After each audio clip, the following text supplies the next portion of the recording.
Welcome to Avona's vlog. Hello. So today I thought I would read something to you, something I wrote.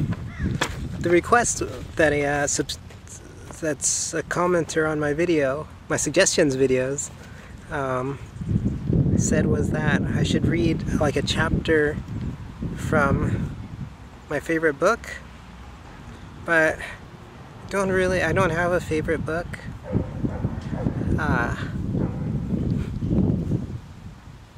Yeah, I like some books, but I don't actually, I just have textbooks. I've just been reading textbooks a lot because I've been going to school, right, and I don't really feel like reading that much. I read Game of Thrones, the first book, because it's all the hype and all that stuff, so I read that, but I'm not going to read the first chapter of that. It's not my favorite book. It's a good book, but okay.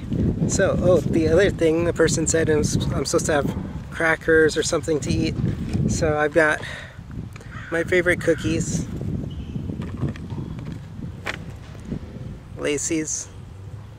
They're super sugary, I guess. And of course I'm dressed up. Here, I'll show you that. There's my booties, my high heel booties. Okay. Oh, I'll give you a sort of introduction to my paper. So I wrote this as a paper for my mythology and folklore class in community college. The last semester before I went to the big university. And this was maybe my most favorite class I've had, just because we went over stuff I'm interested in, like comic books and all sorts of stories, how we tell stories and stuff.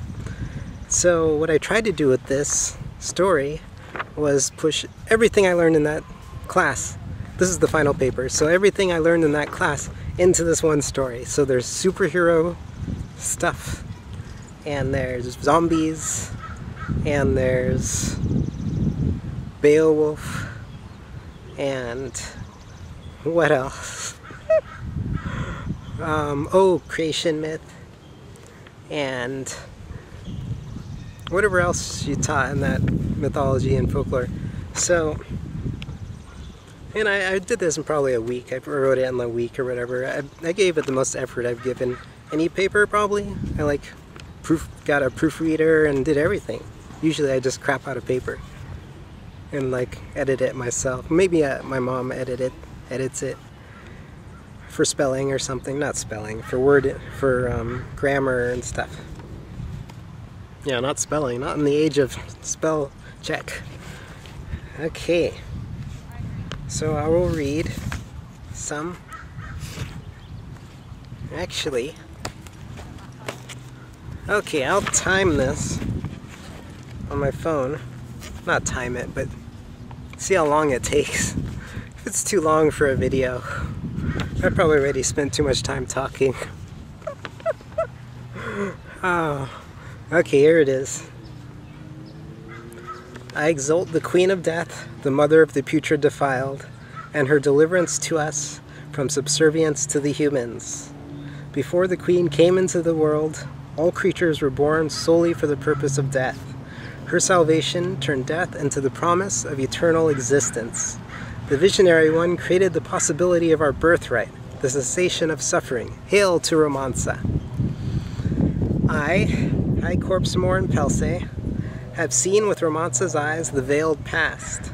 She has given to me the gift of memories so that I may lead our people, the defiled, to greater glory beyond her final death. This is the story of Romansa, the greatest of the defiled. In the beginning, the old gods created Earth and our universe. They set the seasons of the world in motion and the sun flying through the sky. The old gods no longer visit our universe. They do not care for us. From this fertile land came life, and from that came humans. Humans learned the powers of the old gods. They controlled electricity and created machines. They manipulated bacteria and viruses, invisible to the naked eye. They tried to find immortality for themselves and failed. In Egypt lived the CEO of Necrotech and her husband, who wanted very much to have a daughter. They prayed and went on Hajj, and nothing worked. The CEO finally conceived a daughter. Nearly to her due date, word of the apocalypse arrived, and they despaired at what to do. They decided to throw a science festival and invite the top necrologists from Egypt so that they could get the latest antivirals for their baby. The humans were our creators. They had accidentally created a virus that changed the structure of proteins in ways incomprehensible even to them. They wished to create a new superhuman, yet from their bodies, the elder defiled were born. The humans lacked the wisdom to care for their creations. They failed to understand our value, our triumph over death, because they feared us. They tried to kill the elder defiled. Sometimes they were successful, but the elders were as the waves of the ocean, never-ending and constantly rejuvenated. They believed that the elders were evil, but it wasn't so simple. They just craved brains. Is that so evil? The CEO caught the defiler virus the night of her daughter's birth.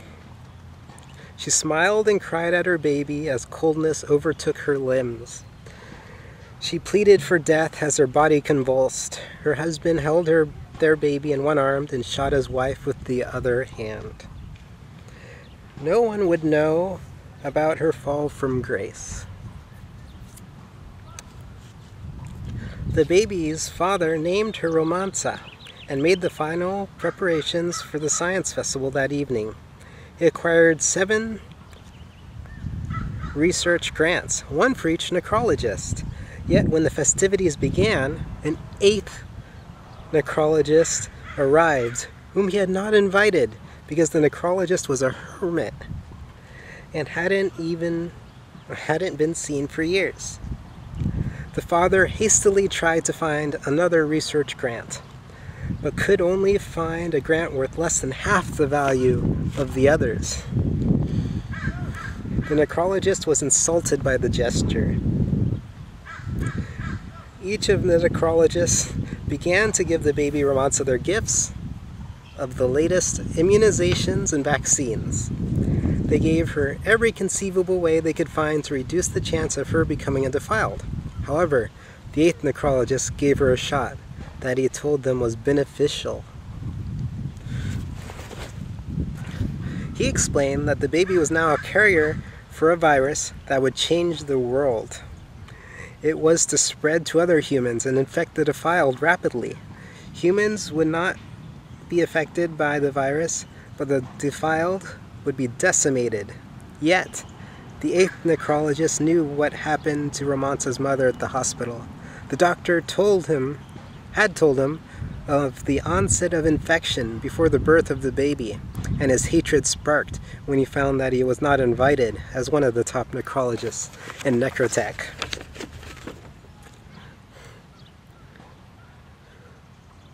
Oh, let me see.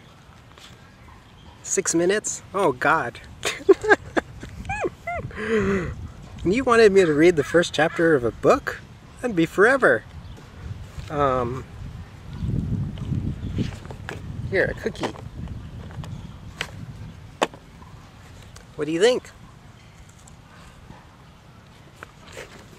Do you get the references? Right? So there's a fairy tale that I almost took not word for word, necrologist, that I almost took, directly copied basically, except changed some stuff, necrologist instead of, what was it, fairies, fairy godmothers. And there's also the creation myth, right? How the defiled came to be. It's from the defiled are zombies, right?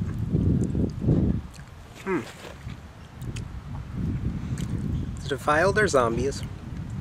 So this is their creation myth, right? This is how they came to be. And so I had that kind of, oh, the world was created, oh, the world set in motion, all that business. Like every creation myth has. And then I go into fairy godmother fairy tale mode. And it's going to follow Romansa, which we haven't, well, we have met. The baby Romansa. And so we'll follow her life. Maybe this is good for 1 week. Maybe I'll just split this into 2 videos or something. Well, I only read like a page and a half out of 7.5. Could take forever. Maybe I'll read more now. I'll see when I edit. I need to change my posture though.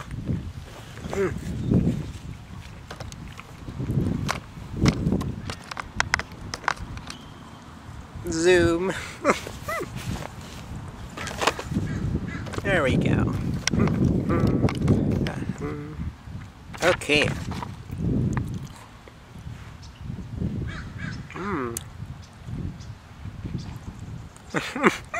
I realized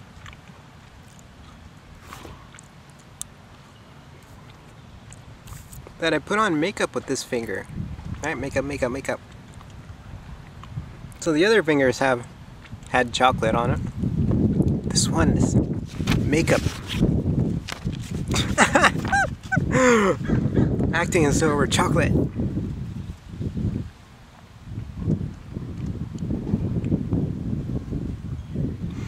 Okay. The humans... Wait, let me see what time it is. Okay. The humans gathered themselves into large settlements after the Elder Defiled's initial genesis and revolution. The era the humans called the Apocalypse. They learned how to kill more efficiently. The Egyptians killed all of the elders throughout their land. The humans retook Madagascar and Indonesia. But the elders completely dominated the Americas. Fear ran through the elder community. The humans would take the world back for themselves. They deserved to die for their injustices, their immorality.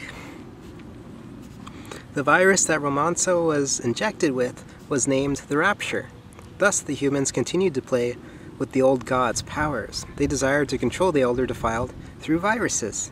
They sent infection and death through the population. Entire continents died within days. They did not weep for Defiled's suffering. They were hateful creators. Eventually their viral warfare killed all of the Elder Defiled. But something curious happened to Romansa the baby. She did not die from the Rapture, and her father raised her in isolation in his large basement cage. Romansa was special, being quite different from the Elder Defiled before her. She had been half-born human and defiled with the characteristics of both. She kept intelligence and emotional understanding from her human heritage and gained increased survivability, strength, and eternally rotting flesh from her defiled transformation. The defiled virus had not penetrated the placenta fully by the time she was womb-born. Somehow, the various immunizations and vaccines had combined with her defiled traits and created some different characteristics altogether. Romansa's father taught her language, politics, psychology, and history. Though her father tried his best to raise her ethically and lovingly, he felt that he could not handle her anymore by the time she turned 16. She demanded flesh and brains. Her temper tantrums, when he failed to find them, drove a fear that she would break out of her cage. With a great deal of grief, he was able to arrange to cryostatically freeze her for 100 years, to be revived when the world was more accepting of the defiled. Throughout the land, the bodies of the elders affected by the Rapture did not decompose, for unknown reasons, and great mounds of them were created and buried. There had been so many elders that it was not uncommon to find their bodies along the roadsides decades after the rapture. In the meantime, the human race flourished yet again. Egypt was at the height of this new world. Having saved the human race from devastation, Cairo was made the seat of the new League of Nations. Eventually, the humans spread to all the old cities and started new nations. They felt a renewed loyalty and unity in their humanity. The human race soon exploded in population. In Egypt, the secret defiled experimentation renewed. They illegally used their own kind, the frail, the old, those close to death. They developed and slaughtered countless humans, countless new defiled. These experiments failed to produce new humans that could evolve and transcend their defiled savagery. The cryotech CEO's son, Trucido, had taken an interest in the cryotech business when one day he came across the records for Romansa. Quote, "Mother infected with the defiled virus. Rapture virus did not kill." End quote. When he visited the compartment, she looked like something he had never seen before, a being beyond life and death.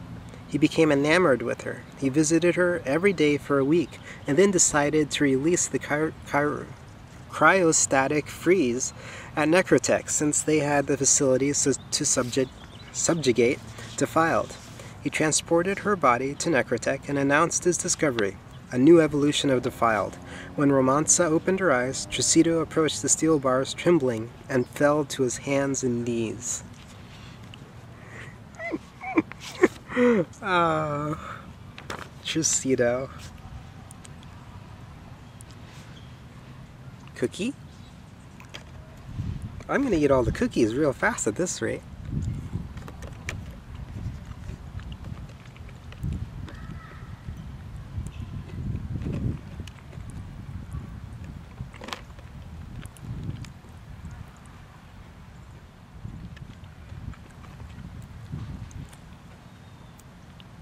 My God, is it chocolate or is it makeup? I don't know. I think that was enough. Just little bits from the bottom. Oh no, cookie stuff. Thank you! Subscribe to get more videos, comment below to tell me what you'd like to see, and check out Patreon if you'd like to support me. Bye!